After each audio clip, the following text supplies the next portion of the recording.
Hello, everyone.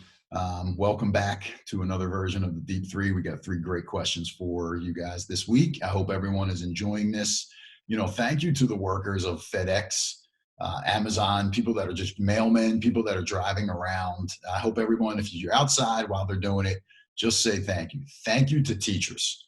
I don't care how you're doing it, even if you're taking time and sending in the work or you're doing stuff virtually.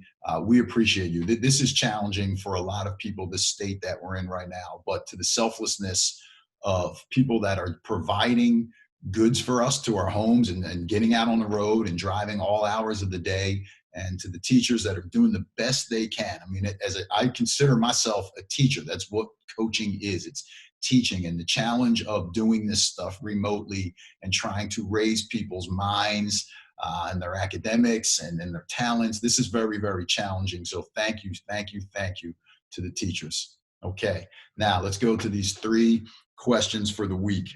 First one, let's go via Facebook from Mark. Are there plans for intensive shooting coaching for all players between now and next October? Right now, there's not. But we're making way. We've made a video for our guys, a little shooting, like a technique shooting routine that's about 5 minutes that works on things like shooting pocket. A lot of times in basketball, you catch the ball from different areas. You catch it down here by your waist. You catch it up here by your chest. Sometimes you catch a pass that is high, and everyone has a different shooting pocket. So what we work on with this technique shooting is, how do I take it from different areas of my body and get it to the same spot in a seamless manner and it not throw off my rhythm? How do I take it from my left and put it in my shooting pocket if I'm a right-handed shooter? How do I take it from my right and put it in my shooting pocket if I'm a right-handed shooter? What is my footwork when I step in? So without being live with them, that is what we are working on. We get a lot of shots up in practice. We're mindful of the amount of threes that we're looking to take in a game. We talked about that last week. So we want our guys to have great confidence shooting the ball, but with that confidence must come a diligence to prepare your shot, and technique and fundamentals are very important. Thank you for that question. That is the plans that we have between now and October. Hopefully we're back live soon doing with them on Hawkill. Okay, guys. Tired of me yet? By the way, one of the hardest things is figuring out, like, where do you go with the Zoom and what's behind me and all that crap. Anyway. Okay. Question number 2 is asked by Briar Hill Basketball via Instagram. Can we compete against Nova and Temple this coming year? What are your goals? Okay, thank you for that question.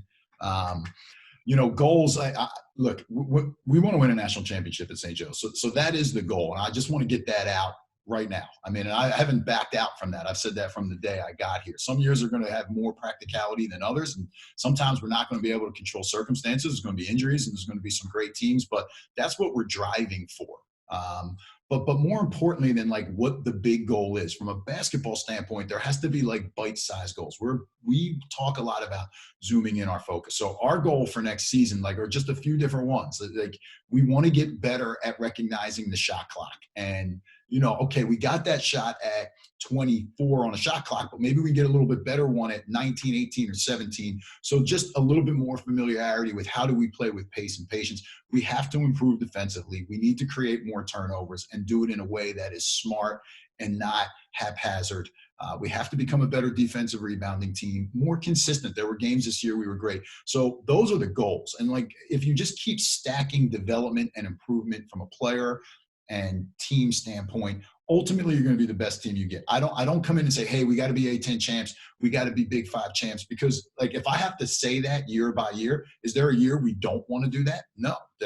We knew that this past season could create some challenges, particularly if we got injured in key areas. And when Taylor went down, it did. But I didn't want to say, okay, guys, now we don't care if we're A10 champs. We don't care if we're Big 5 champs. But that's not practical. We don't want to be national champions. Then what are they going to work for? So we lay this out from day one. We never back out from it. That way they know the consistency of what the big picture from a basketball standpoint is. There's so many things off the court that we can do to help other people that I think actually helps on the court.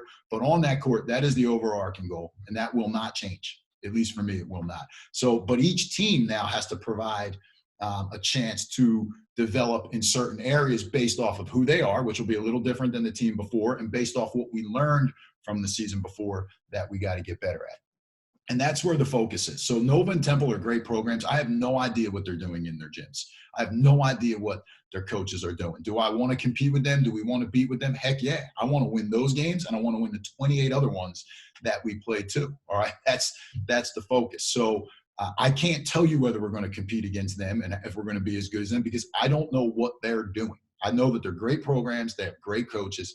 Those guys are working hard. So are we. Everybody's on kind of different time continuums. And when we get in those big 5 games, we all know anyway, it doesn't really matter a lot of times what people think. It's like they're going to be competitive no matter what. And some games we were competitive this year in big 5 games, and one time we were not. But there were a lot of reasons for that. So we're going to stay focused on us. If we compete against ourselves, what is the best version that each team can be? What is the best version that St. Joe's basketball can be? I don't think we've even come close to hitting that, despite all the incredible tradition that we have here. And each team, I'm going to drive them. And this past group will tell you, and we kept talking and moving things and changing trajectories as the season goes on.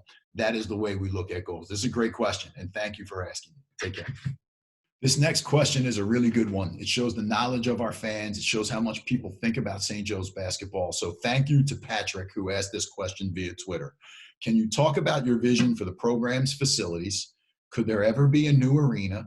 With the importance recruits put on facilities, how do we not fall behind? And, in addition to recruits, Patrick, it's also your current players, right? So like everyone has access. They know what's going on across the country at other universities and other programs right now. So like to me, recruiting and retention are kind of the same thing. So whatever would be important to recruiting is equally, if not more important to the players that we already have, because the ones we already have committed to come here because they believe in the spirit of St. Joseph's University and they believe in the program. So I tie those two things together. So I just want to say that. Secondly, this is such a good question, as I mentioned before, and I think it's important to talk about.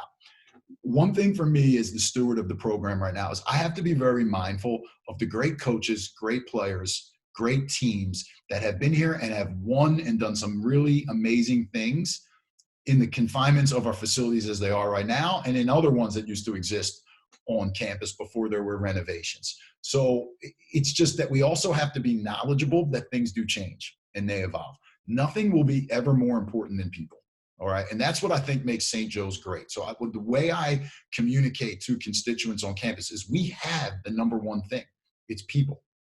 And I often believe that will trumps resources. You need resources, but if you have resources without will, without spirit, what do you have? If you have will and spirit and you don't have resources, you can still achieve some great things. So when I think about the edge of Hawk Hill, when I think about the Hawk will never die, when I think about the amazing people that walk this campus, when I think about how much people care about St. Joseph's University, when I think about the tradition of the story of this program, I get excited. I'm like, we've got the biggest thing in place now. But we have to step back and take a level of humility to this. We can't just say, well, we're St. Joe's. Like, yes, we are. And that's what makes us great and unique, and it makes us special. And we don't need to compete against facilities and things and resources that are at other places. But we do have to ask ourselves, if this is important, can we be a little bit better? And I think there are some really important conversations that are being had right now on campus by great leaders like our president and our athletic director that are discussing these things as it pertains particularly to men's basketball. And it is important to recruits. It is important to current players. They want to feel like they're a part of something special. We have to provide development. Do I think there can be a new arena? That I don't know. I'm not really good with all the zoning and all. I got enough to worry about besides how it fits into Lower Merion and the city of Philadelphia. But I believe that things can be better. I believe that things can be renovated. We have made some slight tweaks just to existing things like our locker room and Casciato to try to get us through a little bit of a stage here and develop some areas that might be a little bit more attractive to talent, because we can't win without talent. And talent, as you know, is attracted to the resources, as you have mentioned. So Patrick, we're working on it in the short term right now. I can promise you that. I know there are discussions about what would a new arena look like. Can Hagen be renovated again? What do more seats look like? All that kind of stuff, because it's important. People recognize the value of this program to the institution, and they understand that we have to compete. But I go back to what I said a few minutes ago. We've got the number one thing we need, and we've got it in a great way. We have people, we have spirit, we have will, we have edge, we have care, we have passion, we have resilience, we have optimism. We have so many amazing things here. Just as is, it's what attracted me to come here. But I also see an opportunity, given the current landscape of college basketball, to take all those things that have been here since 1851 and are going to be here as it moves forward, and then develop some of these facility and these resources things, as you allude to. And then what can't we be here on Hawk Hill? Thank you for the great question. I hope everyone enjoys the rest of their week. I hope everyone stays safe and healthy. Thank you to all the FedEx drivers. Thank you to the teachers. Thank you to the mailmen and mailwomen that are out there right now working for us and providing for us. The Hawk will never die. Take care.